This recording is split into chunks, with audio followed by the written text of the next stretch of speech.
اعوذ باللہ من الشیطان الرجیم بسم اللہ الرحمن الرحیم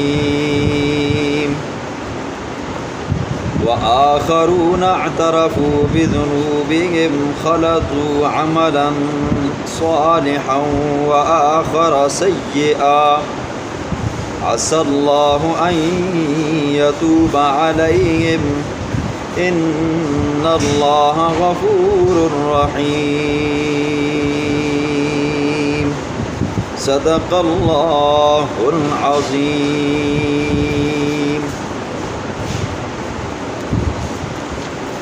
کل کے درس میں آپ نے صحابہ کرام کی اس جماعت کا ذکر سنا جو السابقون الاولون کے درجے میں تھے، اور شروع میں آپ نے سنا تھا جب اللہ کے پیغمبر نے غزوہ تبوک کے لیے اعلان کیا تھا تو مختلف جماعتیں بنی تھیں۔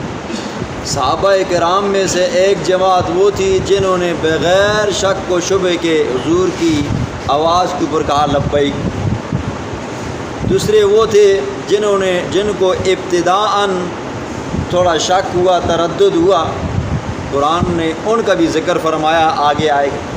تیسرے وہ تھے جو شرعی معذور تھے، پاؤں سے معذور تھے، ہاتھوں سے معذور تھے یا بیمار تھے، ان کا ذکر آپ نے پیچھے سنا۔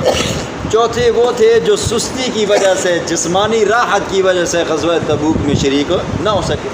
اور پانچواں گروہ منافقین کا تھا جنہوں نے ہیلے بہانے کر کے اپنی جان چھڑائی۔ اور چھٹا گروہ وہ تھا جو حضور کے ساتھ گئے اور جانے کی غرض یہ تھی کہ ان کی باتیں کفار کو بتائیں گے، ان کے ہیلے ناکام کریں گے۔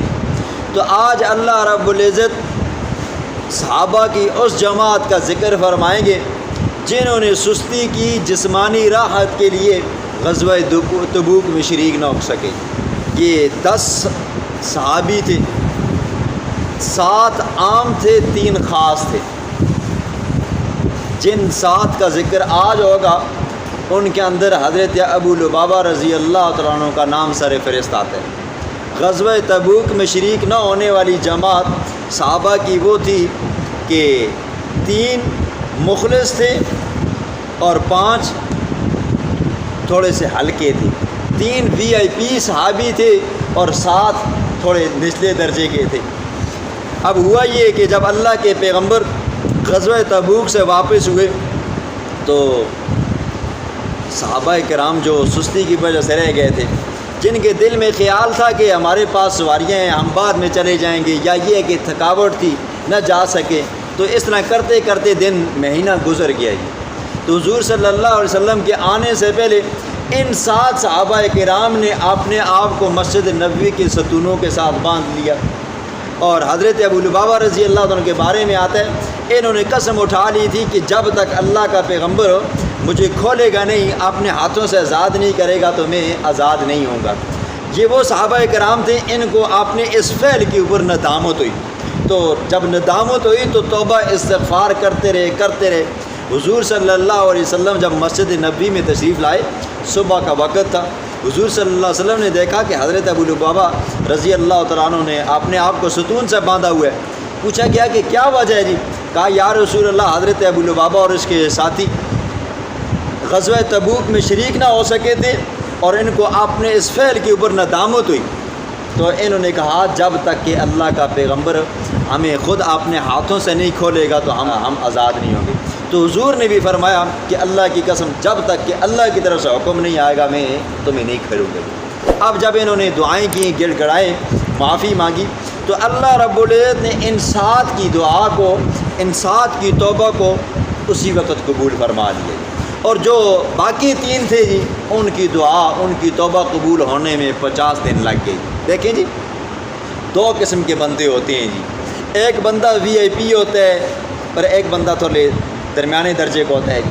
تو صحابہ کرام کے اندر بھی جماعت تھی نا جی، سب سے بڑے VIP 4 خلفاء ہیں، پھر اس سے نیچے آ جاؤ جی 10 مبشر ہیں، پھر اس سے نیچے آ جاؤ جی بدری صحابی ہیں، پھر حدیبیہ، یہ ایک سٹیپ ہے جی۔ تو یہ جو 7 تھے نا جی، یہ درمیانے تھے، لیکن وہ جو 3 تھے نا جی، ان میں 2 بدری تھے جی، اور وہ خاص تھے۔ اور آپ کو پتہ ہے نا جی، عام بندہ اگر چھوٹا موٹا کام کرے نا جی، بندے کو اتنی تکلیف نہیں ہوتی، بندہ اتنا ناراض نہیں تو کہتا چلو اس نے بندے نے کر لی ہے، کوئی بات تو نہیں۔ لیکن خاص بندہ اگر کوئی ایسی غلطی کر ڈالے نا جی، تو اس کی سزا بھی زیادہ سخت ہوتی ہے اور امتحان بھی زیادہ سخت ہوتا ہے۔ تو یہ 3 صحابہ کرام غزوہ تبوک میں پیچھے رہ گئے، تو اللہ رب العزت نے ان توبہ کو 50 دنوں کے بعد قبول فرمایا۔ آگے ان کے بارے میں آ جائے گا۔ تو یہ 7 صحابہ کرام نے گڑ گڑا کر اللہ سے دعائیں مانگی، اللہ کی طرف سے حکم ہوا کہ وآخرون اعترفوا۔ دیکھیں یہ وہ صحابہ تھے جن سے سستی ہوئی، جسمانی راحت کی وجہ سے غزوہ تبوک میں شریک نہ ہو سکے، اور اپنے فعل کے اوپر نادم ہوئے اور اللہ سے دعائیں مانگی، اور ان کی توبہ اللہ نے عرشوں پہ سنی۔ وہاں سے قرآن بنا کر اپنے پیغمبر کے اوپر اتارا کہ وآخرون اعترفوا، کچھ دوسرے اعترفوا جنہوں نے اعتراف کیا بذنوبہم اپنے گناہوں کا۔ کافر اور مشرک اور منافقوں نے تو کبھی اعتراف نہیں کیا۔ خلطوا عملا، انہوں نے ملا لیے اپنے نیک اعمال کو، وآخر سیئا، اپنے برے اعمال کے ساتھ۔ نیک اعمال کیا تھے جی؟ حضور کے اوپر ایمان لانا نیک عمل تھا، حضور کے ساتھ مل کر وہ غزوہ تبوک سے پہلے جتنی جنگیں ہوئی ہیں ان میں شریک ہونا نیک عمل تھا، نماز پڑھنا، روزے، حج، سب، زکوٰۃ، یہ سارے نیک اعمال تھے۔ لیکن غزوہ تبوک میں شریک نہ ہو کر یہ کیا کیا جی؟ برا کام کیا۔ تو فرمایا انہوں نے نیک اعمال کے ساتھ اس برے عمل کو ملا لیا ہے۔ عسى اللہ، قریب ہے کہ اللہ ان یتوب علیہم، ان کے اوپر مہربانی فرمائے، ان کی توبہ قبول فرمائے۔ اللہ نے ان کی توبہ قبول فرمائی اور قرآن اتارا کہ یہ اب کیا ہیں جی؟ پاک صاف شفاف ہے میرے پاک پیغمبر، اب میں راضی ہوں تو آپ بھی راضی ہو جاؤ۔ آگے اللہ فرماتے ہیں ان اللہ غفور الرحیم، بے شک اللہ کیا جی؟ بخشنے والا ہے، رحیم مہربان ہے۔ اب جب ان کی برات نازل ہوئی، ان کی توبہ قبول ہوئی، تو شکرانے کے طور پر یہ صحابہ، یہ 7 صحابہ اپنا سارا مال لے کر حضور کے پاس چلے گئے۔ کیوں؟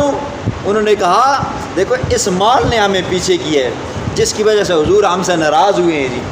تو سارا مال لے کر حضور کے پاس گئے، کہا یا رسول اللہ آپ یہ ہمارا مال لو۔ اللہ کے پیغمبر نے فرمایا میں تمہارا مال نہیں لوں گا، مجھے اللہ کی طرف سے حکم نہیں ہوا، تم نے غزوہ تبوک میں حاضری نہیں دی، غزوہ تبوک میں شریک نہیں ہوئے ہو، تمہاری توبہ تو قبول ہوگی ہے لیکن تمہارا مال لینے کی اللہ کی طرف سے مجھے بھی اجازت نہیں ہوئی۔ تو اللہ نے یہ اگلی آیت کریمہ اتاری، فرمایا خذ من اموالہم، لے لیجئے، من اموالہم، ان کے مالوں میں سے، من بعض مال، سارا مال نہیں تو تیسرا حصہ اللہ کے پیغمبر نے لیا، صدقۃ، بطور صدقہ کے یا بطور زکوٰۃ کے، تو طاہرہم، میرے پاک پیغمبر ان کو پاک کر، وتزکیہم بہا، اور ان سے یہ صدقہ لے کر ان کی اندر کی بھی صفائی کر، اور وصلی علیہم، اور ان کی لیے دعا فرما۔ دیکھیں عام بندے میں خاص بندے میں فرق ہوتا ہے، لیکن تھے تو صحابہ نا جی، اس وقت میں نہ جا کر منافقین کی موافقت کی ہے، منافقین کو خوش کیا ہے۔ دیکھیں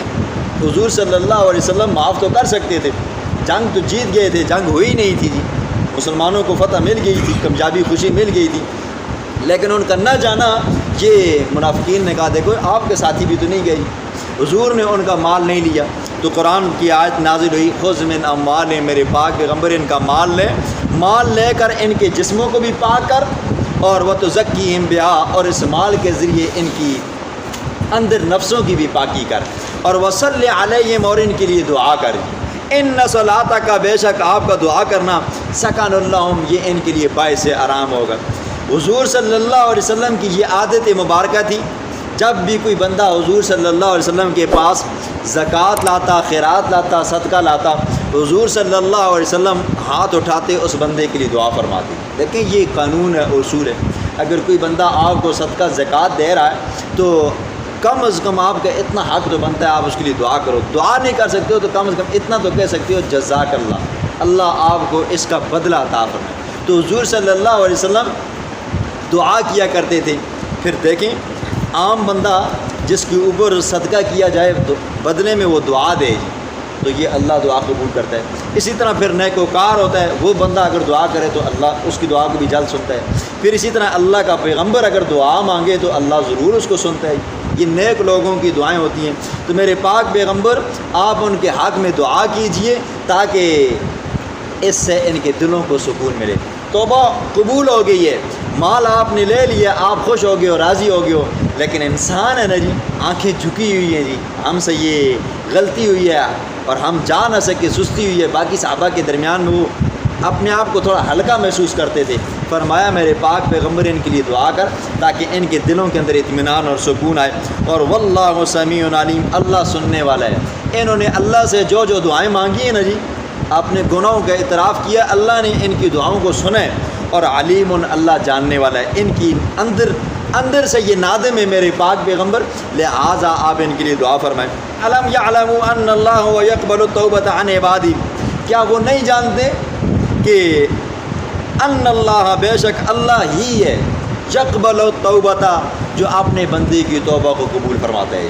اور 24ویں بارے میں اللہ فرماتا ہے وَمَن يَغْفِرُ الذُّنُوبَ جَمِيعًا، بتاؤ کون ہے جو تمہارے گناہوں کو معاف کرنے والا ہے؟ اللہ ہے نا جی۔ انسان کہاں تک بھاگے گا؟ اللہ کے سامنے گڑ گڑائے گا نہیں، توبہ استغفار نہیں کرے گا تو کون معاف کرے گا؟ اللہ کے سوا کوئی ہے نہیں ہے۔ اللہ کے پیغمبر نے فرمایا بنی آدم کلکم خطاؤن، سارے کے سارے خطا کار ہیں، اور بہترین خطا کار کون ہے جی؟ وہ ہے جو کیا کرتا ہے جی؟ توبہ کرتا ہے۔ اور ہم لوگ کیا کرتے ہیں جی؟ ایک مرتبہ توبہ کی تو ہم سمجھتے ہیں وہ پچھلے سارے گناہ معاف ہو گئی، اب آئندہ والی بات نہیں۔ گناہ ہوا، آپ توبہ کرو، اللہ کو آپ پسند آئے ہو، 5 منٹ کے بعد پھر ایک گناہ ہو گیا، پھر توبہ کرو جی۔ اور توبہ یہ نہیں ہے کہ آپ اس کو سر ماتھے کو زمین پہ رگڑو، دل سے نادم ہو، اے اللہ تیرے دربار میں نے حاضر ہونا ہے اور یہ گناہ مجھ سے سرزاد ہوئے اور تیرے علاوہ کوئی بخشنے والا نہیں ہے، لہٰذا آج کے بعد یہ کام نہیں کروں گا۔ پھر اگر ہو جاتا ہے تو پھر مانگے۔ اللہ کے پیغمبر نے فرمایا کہ یہ بندہ بہترین ہے اور سب سے زیادہ پسندیدہ اللہ کو یہ ہے جو ہر وقت اللہ کے دربار میں سر جھکاتا رہتا ہے۔ اور وَيَأْخُذُ الصَّدَقَاتِ، اور وہ اللہ ہی ہے جو توبہ قبول کرتا ہے، اور وہ اللہ ہی ہے جو زکوٰۃ وصول کرتا ہے۔ مطلب یہ ہے وصول کرتا ہے، زکوٰۃ کو قبول فرماتا ہے۔ وَأَنَّ اللَّهَ هُوَ التَّوَّابُ الرَّحِيمُ، اور وہ اللہ ہی ہے جو توبہ کو قبول کرنے والا ہے اور رحیم ہے۔ وَقُلِ اعْمَلُوا، میرے پاک پیغمبر کہہ دیجئے اعملوا، عمل کرتے رہو، فَسَيَرَى اللَّهُ، عن قریب اللہ دیکھے گا عملکم، تمہارے اعمال کو۔ اللہ تو جانتا ہے نا جی، اندر کے رازوں کو، باہر کے رازوں کو اللہ جانتا ہے، اللہ تو دیکھتے ہے۔ اور وہ رسولہ، اور اس کا رسول دیکھے گا، اللہ اپنے پیغمبر کے اوپر وحی اتارے گا، بتائے گا کہ یہ اس بندے نے یہ کام کیا، اس بندے نے یہ کام کیا، فلاں منافق ہے، فلاں مخلص ہے، فلاں کافر ہے۔ اور والمؤمنون، اور ایمان والے بھی دیکھیں گے، ایمان والے دیکھیں گے نا، یہ بندہ نماز کو نہیں آیا، یہ بندہ زکوٰۃ نہیں دیتا، یہ بندہ حج نہیں کرتا، یہ بندہ مسلمانوں کو اچھا نہیں سمجھتا، قرآن کے بارے میں اچھا خیال نہیں کرتا، تو مسلمان بھی جان لیں گے کہ یہ بندہ کافر اور منافق ہے۔ اور وَسَتُرَدُّونَ، عن قریب تمہیں لٹایا جائے گا، اِلیٰ عالم الغیب، ایک ایسے عالم کی طرف جو غیب ہے، وہ ذات جو چھپی چیزوں کو بھی جانتی ہے، ظاہر چیزوں کو بھی جانتی ہے، اور وہ ذات تمہیں ایک ایسے عالم کی طرف لٹائے گا جو تمہاری آنکھوں سے اوجھل ہے۔ اور فَيُنَبِّئُكُم، پھر وہ تمہیں خبر دے گا، بِمَا، ان کاموں کی کنتم تعملون، جو تم دنیا میں تم کیا کرتے تھے۔ یہ وہ 7 صحابہ کرام تھے جن سے سستی ہوئی اور نادم ہوئے، اپنے آپ کو ستونوں سے باندھا اور اللہ کے سامنے گڑ گڑا کر دعا مانگی، تو اللہ نے ان کی دعا کو قبول بھی فرمایا اور ان کی برات بھی نازل فرمائی، اور اپنے پیغمبر کو کہا ان کے لیے دعا کر۔ اب اگر کوئی بندہ کہتا ہے نا جی وہ صحابہ ایسے تھے، تو وہ بندہ قرآن کی آیت کا انکار کرتا ہے۔ انسان ہے نا جی، اس وقت ان سے یہ خطا ہوئی تو اللہ کے ہاں انہوں نے معافی مانگی، تو اللہ نے انہیں معاف کر دیا، تو اب ہمیں بیچ میں انگلی مارنے کی ضرورت نہیں ہے۔